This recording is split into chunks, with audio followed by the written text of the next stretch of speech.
Welcome to another discussion in which we're trying to understand you a bit better. In this one, I wanted to firstly begin with the fact that in the last one we established looking at society as we begin understanding certain things through that notion, right? But one more thing here that's important to understand, that when you're talking about practices of the society or anything like that, as I said, that who makes the society? We make the society. So then, uh, because a pig has been demonized so much across different literature, and has also been used almost as a symbol of disgust or ridicule.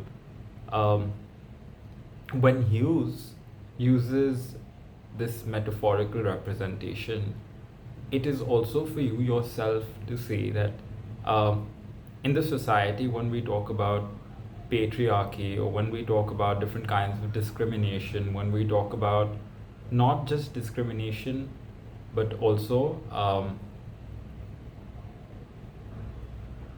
what can I say? When we talk about giving status to people in the society, right? Um, the Black Lives Movement started. That's a very small example, but that started because in a certain place, people are considered for certain color of only a certain stature.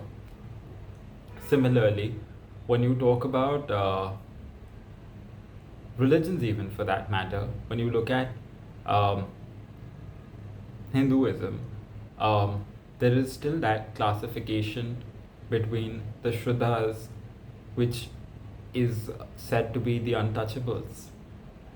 So there's that kind of differentiation in humans too, right? As living beings.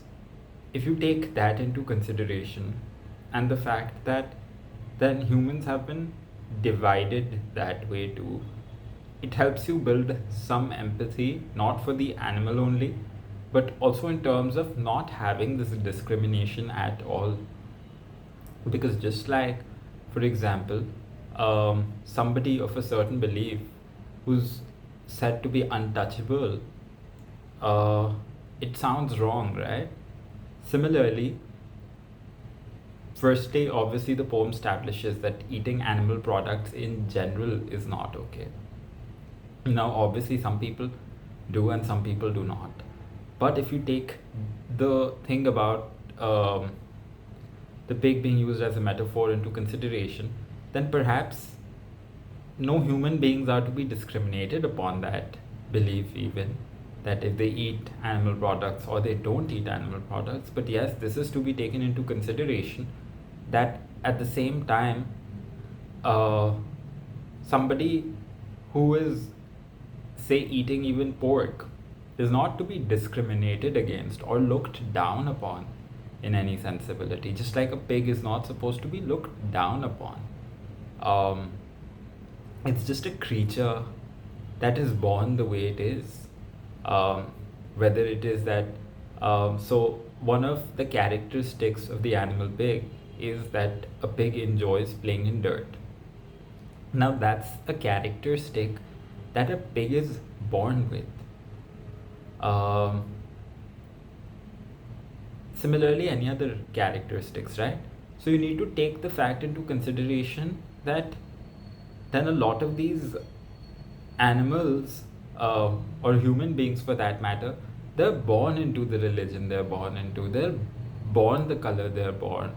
Um, Religion, yes, it's a choice, but that is a personal prerogative. Um, Pigs, perhaps, who may be raised in homes, might like a different environment. But again, based on the environment that they may choose for themselves or not choose for themselves, because here we're using the pig as a metaphor for humans.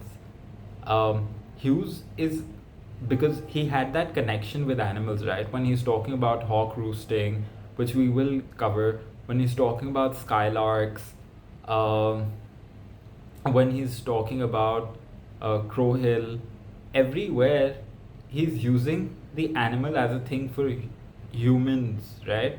Even in the Thought Fox, when the idea is approaching, the idea is a human idea of writing a poem.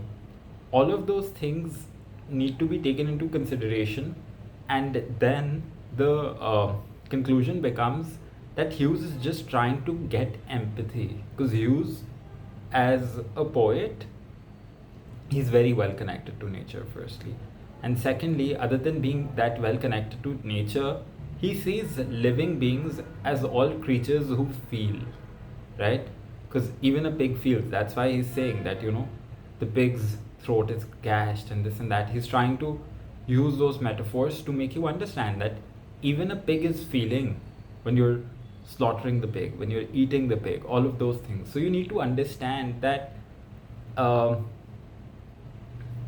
that kind of metaphorical representation that Hughes is doing is also to be able to, because Hughes is not a poet that just gets up and says, no, the society is bad.